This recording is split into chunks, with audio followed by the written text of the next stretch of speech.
Dear friends, good morning on Wednesday the 4th of November. Last Sunday, the Archbishops of Canterbury and York and the Bishop of London wrote to all clergy in the Church of England encouraging us to make this next period of lockdown a month of prayer. This is from their letter. Bearing in mind our primary vocation as the Church of Jesus Christ is to pray and to serve, we call upon the Church of England to make this month of lockdown a month of prayer. More than anything else, whatever the nation thinks, we know that we are in the faithful hands of the risen Christ, who knows our weaknesses, tiredness and struggles, and whose steadfast love endures forever. Above all, we recall people to some of the fundamental spiritual disciplines that shape our Christian life. How we do this is up to each congregation and clergy person.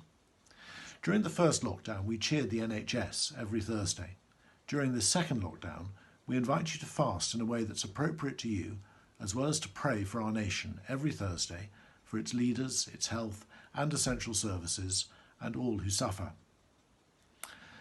I was grateful for that encouragement to give ourselves to prayer, and I would ask you to consider how you might respond. I've been thinking about how we should be praying during this time.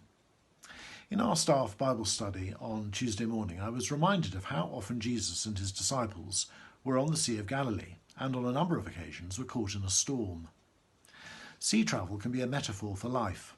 On clear and calm days, we can feel that we're in control and that our boat can take us anywhere we want to go. But when storms arise, we realise how helpless we are before the enormity of the waves. If we try to weather the storms of life on our own, they might sink us completely. But two accounts in the Gospels remind us that we're not alone in the storms. Jesus is with us.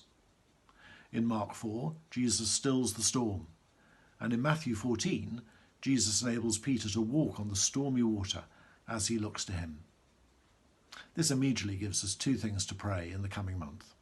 First, that Jesus would still the COVID storm and bring the pandemic to an end.